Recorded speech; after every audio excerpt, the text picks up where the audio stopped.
নমস্কাৰ সকলোকে, আশা কৰোঁ সকলো ভালে আছে। আজি এটা অন্য মিনি ব্লগ লৈ আপোনালোকৰ মাজলৈ আহিছোঁ। আমাৰ কলাদৰ্শন একাডেমীৰ অধীনত যি গ্ৰীষ্মকালীন নৃত্যৰ কৰ্মশালা হৈ আছিল, আজি তাৰ সামৰণি অনুষ্ঠান, আৰু সেয়েহে আমি দক্ষিণপাট নেহেৰু প্ৰাথমিক বিদ্যালয়ত সকলো আহি একত্ৰিত হৈছোঁহি। খুব এটা ধুনীয়া পৰিৱেশ। এয়া লুনা, তাৰ পাছত লক্ষ্য, জয়শ্ৰী, জুপিটাৰকে আৰম্ভ কৰি সকলো মোৰ পুৰণা ছাত্ৰ ছাত্ৰীও আহিছে মোৰ আমন্ত্ৰণ ক্ৰমে। আৰু তাৰ পাছতেই আমাৰ আৰম্ভ হ'ল প্ৰথম কাৰ্যসূচী। আৰু প্ৰথম কাৰ্যসূচী হিচাপে আমাৰ বন্তি প্ৰজ্বলন কৰিলে এইখন বিদ্যালয়ৰ প্ৰধান শিক্ষক নিতাই শৰ্মা ডাঙৰীয়া ছাৰে।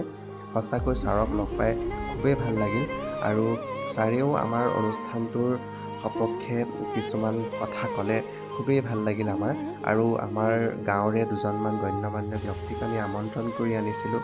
তেখেতলোকো আমাৰ মাজত উপস্থিত হ'লহি, আৰু তেখেতলোককো আমি সম্বৰ্ধনা জ্ঞাপন কৰিলোঁ। আৰু তাৰ পাছতেই আমাৰ আৰম্ভ হ'ল এটি কৃষ্ণ বন্দনাৰে।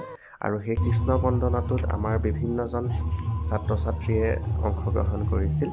খুব ধুনীয়াকৈ সকলোৱে সাজি কাচি আহিছে। খুব ভাল লাগিছে চাই। কৃষ্ণ বন্দনাটি খুব সুন্দৰকৈ পৰিৱেশন কৰিলে সিহঁতে, আৰু ভবা নাছিলোঁ যে আমি 5 দিনৰ ভিতৰতে ইমানখিনি সিহঁতে ল'ব পাৰিব, বা আমি হ'লেও ইমানখিনি দিব পাৰিম। তথাপি সিহঁতক যিমানখিনি কৰিলে সেইখিনি চাই পেলাই খুবেই বেছি ভাল লাগিল। আৰু তাৰ পাছত আমাৰ সেই কণ ছাত্ৰ ছাত্ৰীবিলাকে সুন্দৰ নৃত্যসমূহ আৰম্ভ কৰিলে। দেখিছে আপোনালোকে ইমান ধুনীয়াকৈ সকলোৱে পিন্ধি উৰি আহিছে, আৰু ইমান কম সময়ৰ ভিতৰতে সিহঁতি চব মেনেজ কৰিছে। নিজৰ সাজ পোছাক, মেকআপ, গোটেই বস্তুখিনি সঁচাকৈ খুব ভাল লাগিল। আৰু তাৰ পাছতেই আমাৰ প্ৰশিক্ষকসকল প্লাবিতা, লোপামুদ্ৰা, ৰক্তিমা, ৰূপম, অঞ্জলি সকলোকে আমি সম্বৰ্ধনা জ্ঞাপন কৰিলোঁ। আৰু এইখিনিতে মই কওঁ যে কামপুৰৰ লোপামুদ্ৰাৰ দেউতাক, তেখেতে অক্সিজেন ঘৰ নামৰ এটা অনুষ্ঠান চলাই আছে। যিমানখিনি গছপুলি আছিল সকলোখিনি গছপুলি আমাক প্ৰদান কৰিছিল। তাৰ বাবেও আমি তেখেতলৈ ধন্যবাদ জ্ঞাপন কৰিছোঁ। আৰু তাৰ পাছত আমাৰ ছাত্ৰ ছাত্ৰীসকলে কি নৃত্য পৰিৱেশন কৰিলে তাকেই চাওকচোন সকলোৱে।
लिए हैं कल खुले कहीं हम जैसे देखे ये जहां है वैसा ही जैसी नजर अपनी खुलते सोचे आओ पक्का जरा खिलाओ रंग नए बिखराओ चलो चलो चलो चलो नए ख्वाब बुन ले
আৰু এনেদৰেই আমাৰ সকলোবোৰ নৃত্য শেষ হ'ল আৰু তাৰ পাছতে আমাৰ চাৰ্টিফিকেটসমূহ বিতৰণ কৰা হ'ল লগতে এটা পেকেট লাঞ্চৰ আমি ব্যৱস্থা কৰিছিলোঁ অঞ্জলীয়ে দেখিছে এয়া দি গৈছে সকলোকে পেকেট লাঞ্চবোৰ যি কি নহওক আজি 4-5 দিনে ইমান ধুনীয়াকৈ আমি এটা সময় পাৰ কৰিছিলোঁ ছাত্ৰ ছাত্ৰীসকলৰ লগত ইমান সৰু সৰু ল'ৰা ছোৱালীবিলাক আহিছিল সকলোৱে ছাৰ বুলি মাতে ইমান ধুনীয়া এটা পৰিৱেশৰ সৃষ্টি হৈছিল কিন্তু আজিৰ পৰা সিহঁতক আৰু নাপাম মনটো বহুত বেছি বেয়া লাগিছে তথাপি উপায় নাই আমি পুনৰ যেন লগ পাম আকৌ তাৰে আশা কৰিছোঁ যি কি নহওক সকলোৰে ভৱিষ্যত উজ্জ্বল কামনা কৰিলোঁ ইয়াৰ জৰিয়তে তাৰ পাছতে সকলোকে বিদায় দিলোঁ আৰু আমাৰো হিচাপ নিকাচবোৰ আৰম্ভ হ'ল নিশ্চয় মই সকলোবোৰ হিচাপ নিকাচ কৰিলোঁ আৰু ইফালে আমাৰ এয়া বুলবুলে শাৰী পুচি সকলোবিলাক ঠিক ঠাক কৰিছে লগতে পৰাশে গোটেই কেইদিনতে আমাক বহুত বেছি কষ্ট কৰি সহায় কৰি দিলে তাৰ বাবেও সকলোকে ধন্যবাদ জ্ঞাপন কৰিছোঁ আৰু সদৌ শেষত এয়া দেখিছে সকলো ফটো উঠাত আৰু ৰিলছ বনোৱাত ব্যস্ত যি কি নহওক ইমান দিনে সকলোৱে ইমানখিনি সহায় কৰি দিলে কলাদৰ্শন একাডেমীৰ হৈ তাৰ বাবে সকলোকে ধন্যবাদ জ্ঞাপন কৰিছোঁ আৰু সকলোকে বিদায় দিয়াৰ পিছত আমিও ঘৰা ঘৰি হ'লোঁ আজিলৈ ইমানেই আছিল ধন্যবাদ বাই